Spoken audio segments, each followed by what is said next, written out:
بسم اللہ الرحمن الرحیم۔ السلام علیکم ورحمۃ اللہ وبرکاتہ۔ عابد راجہ چینل کی طرف سے آج میں اپنے دوستوں کو رسول اللہ صلی اللہ علیہ وآلہ وسلم کا ایک فرمان بتاؤں گا۔ اس سے پہلے میں اپنے تمام دوستوں سے گزارش کروں گا کہ اس ویڈیو کو آپ نے آگے ضرور شیئر کرنا ہے۔ تو شروع کرتے ہیں۔ بسم اللہ الرحمن الرحیم۔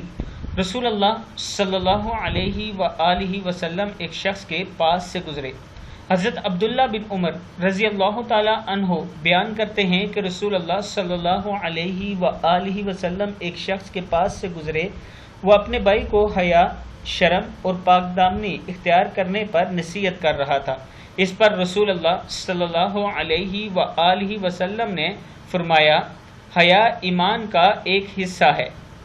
پھر سن لیں، رسول اللہ صلی اللہ علیہ وآلہ وسلم ایک شخص کے پاس سے گزرے، وہ اپنے بھائی کو حیا، شرم اور پاک دامنی اختیار کرنے پر نصیحت کر رہا تھا۔ اس پر رسول اللہ صلی اللہ علیہ وآلہ وسلم نے بطور تاکید فرمایا، حیا ایمان کا ایک حصہ ہے۔ ترمذی کی حدیث ہے، آپ دیکھ سکتے ہیں۔ تو دوستو، اپنی نظروں میں حیا پیدا کیا کریں، اپنے اندر حیا کو پیدا کریں، اس لیے کہ حیا ایمان کا ایک حصہ ہے۔ اس ویڈیو کو آپ نے آگے ضرور شیئر کرنا ہے۔ السلام علیکم ورحمۃ اللہ وبرکاتہ۔